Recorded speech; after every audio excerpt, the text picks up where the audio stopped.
Et le croyant est loin de là. Le croyant, c'est quelqu'un dont les intentions sont conformes avec les actes. Ce qu'il dit, ce qu'il fait. Et ce qu'il fait, c'est ce qu'il dit, et c'est ce qui en est dans son cœur. Voilà, ça c'est notre islam. C'est une religion de fond, et le fond, elle est très importante. Alors, le prophète nous apprend, donc on va chercher la réponse auprès de qui? Auprès de notre prophète, alayhi as-salatu was-salam. Quand quelqu'un il est venu le voir, une personne, un compagnon, il est venu voir le prophète, alayhi salam, il lui a dit, prophète d'Allah, quand est-ce la fin du monde? Quand est-ce la fin du monde? Et on sait c'est quoi la fin du monde, c'est la curiosité. On aimerait bien tous savoir quand est-ce la fin du monde. Mais quand on dit quand est-ce, c'est-à-dire la date précise, le mois, le jour et l'année, ce serait bien qu'on le sache. Mais Allah subhanahu wa ta'ala a omis de nous le dire. Personne ne le sait. Personne ne peut connaître et savoir, parce que quand Allah il a créé cet univers, il ne nous a pas consulté. Donc le début, la fin de cet univers ne dépend pas de nous. Il l'a créé sans consulter et il finira sans qu'on le sache. C'est son décret. Le début et la fin dépendent de lui subhanahu wa ta'ala. Ce qui dépend de nous, ce sont nos actes. Ce qui dépend de nous, ce sont nos actions. Ce qui dépend de nous, ce qu'on fait, notre attitude, ça dépend de nous. Et c'est pour ça que le prophète a remis la personne et l'a encadré. Il lui a dit, qu'est-ce que tu as préparé pour? Parce qu'il pose la question sur la fin du monde. Et la fin du monde veut dire quoi? La fin du monde veut dire l'autre monde qui commence. Le monde éternel, le jour du jugement, le paradis, l'enfer, le bonheur, le malheur. C'est ça l'autre monde. C'est ça la fin du monde. La fin du monde, on va être dans la vraie vie. La fin du monde, on va savoir ce qu'on a fait ici, qu'est-ce qu'il vaut là-bas. La fin du monde, c'est on verra nos actions, nos œuvres. Et c'est pour ça le prophète, il dit dans un hadith, les gens sont en train de dormir, le jour où ils vont mourir, ils vont se réveiller. C'est-à-dire, on est dans la somnolence dans ce monde, on est dans l'inattention, on oublie la vraie maison, on oublie la vraie demeure, on oublie le jour du jugement, on oublie le monde éternel. Mais quand est-ce qu'on va s'en rendre compte? C'est au moment de la mort.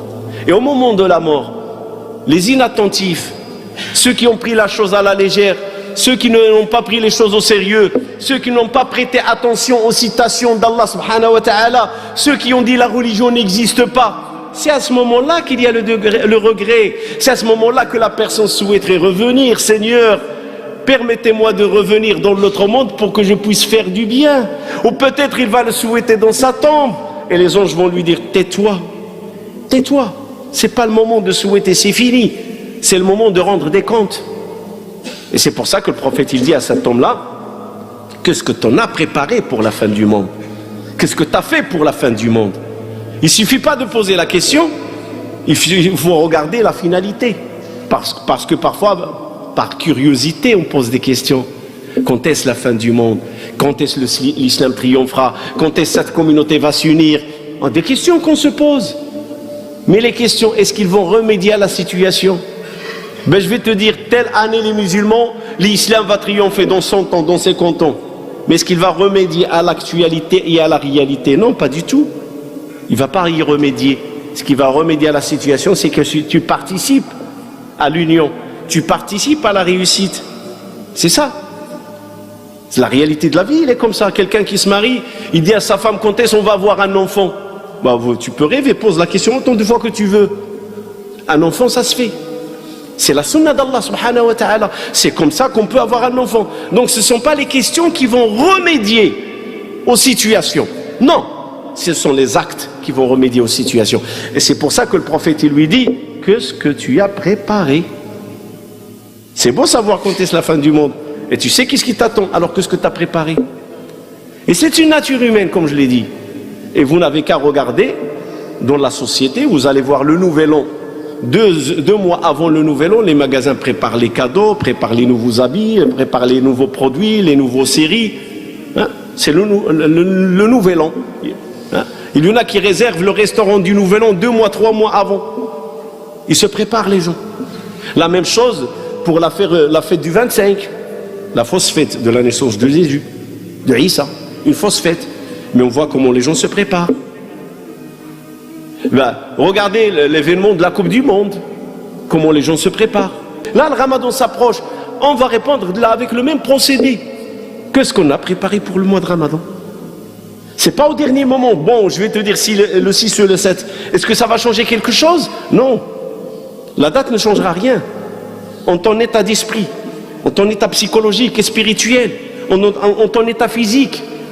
Mais malheureusement, beaucoup qui posent la question, c'est se préparer au mois de Ramadan au niveau culinaire, hein, la cuisine, il faut acheter. Nos frères commerçants peuvent vous faire un constat du mois de Ramadan, par exemple. Les gens pensent à la consommation. Et pourtant, le mois de Ramadan, c'est un mois de jeûne. Regardez le paradoxe.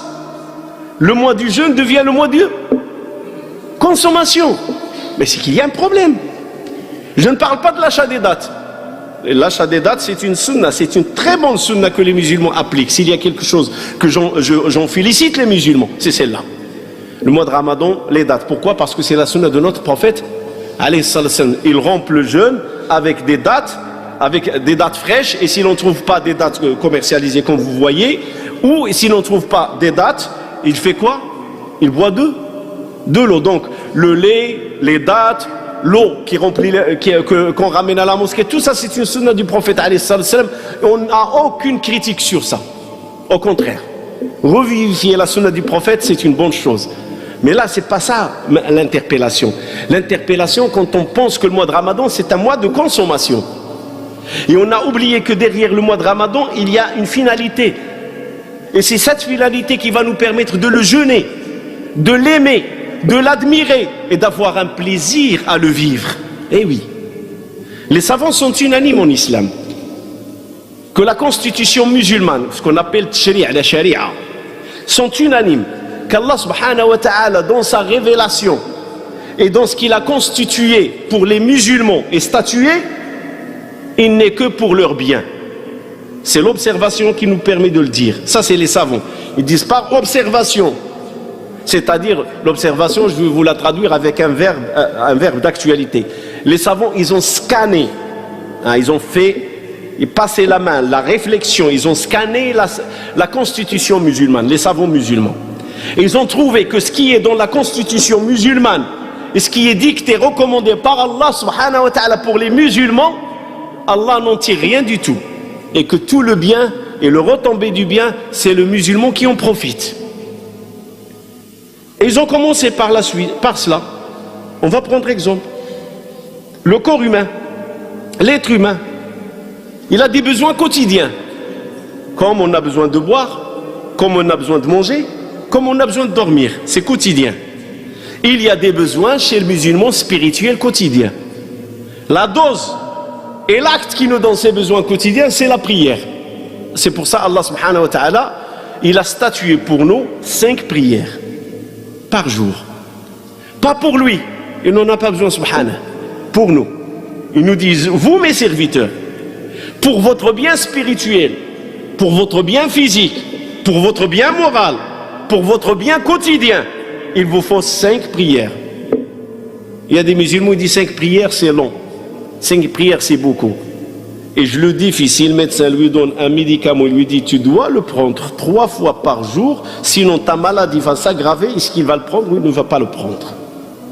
Il va le prendre. Il va obéir bêtement.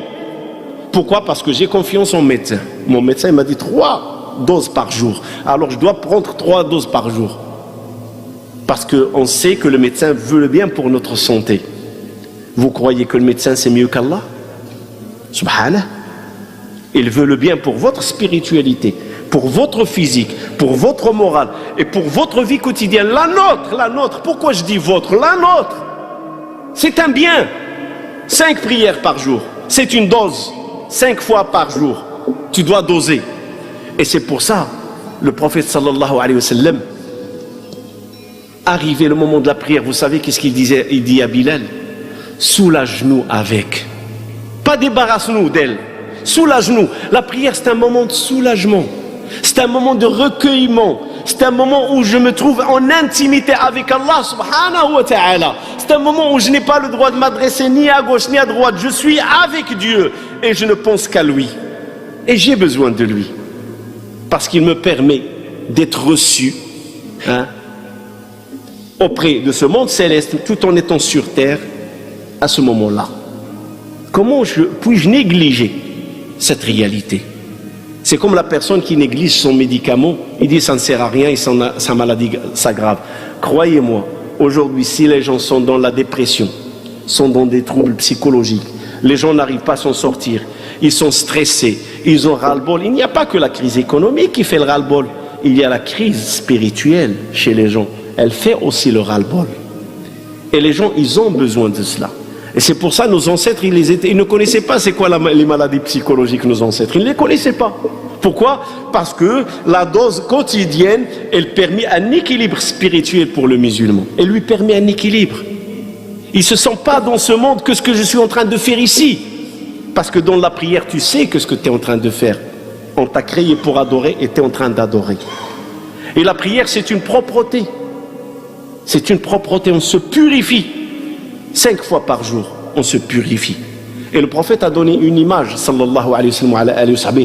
Il a dit, qu'en pensez-vous d'une personne qui se lave, une rivière qui passe devant chez lui, il se lave 5 fois dans cette rivière. Que pensez-vous de lui? Est-ce qu'il va être une personne sale ou propre? 5 fois. Il se jette dans cette prière, il se lave et il sort. Il baigne. Ben, la prière, c'est cette rivière. La prière, c'est cette rivière. 5 fois par jour, elle se pose devant nous. Et 5 fois par jour, on en profite pour laver spirituellement, mentalement, notre état d'être, notre état d'âme. On se purifie. Ça, c'est un besoin quotidien. Allah l'a fait pour nous. Alors ne croyez pas qu'on prie pour lui. Et au-delà de cela, hein, il nous paye. Il nous récompense. Le contraire du docteur. Le docteur, il te prescrit des médicaments, il prend la note et il prend un chèque. Allah subhanahu wa ta'ala te prescrit une note et il te paye. Il te dit, voilà, si tu le fais, dans le groupe, tu as 27. Je te la multiplie par 27. Regardez la générosité pour notre bien. Et il y a aussi la dose dont il a besoin notre richesse, notre argent, la zakat. C'est une question de richesse. Du moment qu'on arrive à un seuil d'argent d'économie, on doit donner la zakat. Du moment qu'on fait une récolte, on doit donner la zakat. Pourquoi? Parce que c'est Allah qui enrichit, c'est Allah qui fait pousser la récolte, c'est Allah qui nous a donné les bêtes, si on a des troupeaux. Et donc, en contrepartie, on doit se rappeler des pauvres et les faire participer à cette richesse. C'est une dose qui concerne les riches. Ça purifie leurs biens et ça les met en relation avec ceux qui sont dans le besoin. Ils ne se sentent pas. On ne devient pas dans une société de ségrégation des riches et des pauvres. Il y a un fossé creusé entre les deux. On est dans une société d'entraide. Le riche n'oublie pas le pauvre et le pauvre sait qu'il y a un riche qui pense à lui. Et puis on arrive au Ramadan. Le Ramadan, c'est une dose dont on a besoin pendant 29 jours à 30 jours, une fois par année. On va dire c'est un recyclage. On va dire c'est une mise au point. On va dire c'est une formation annuelle qu'Allah a donnée aux musulmans pour se mettre à jour dans leur foi, dans leur côté social et dans leurs pratiques religieuses. Parce que toutes les pratiques religieuses sont rassemblées dans le Ramadan. Le jeûne, la prière, la lecture du Coran, le côté social, aider les gens à faire la rupture du jeûne, la solidarité entre les musulmans, tout ça s'est rassemblé dans le mois de Ramadan. Donc c'est une station pour faire une mise au point.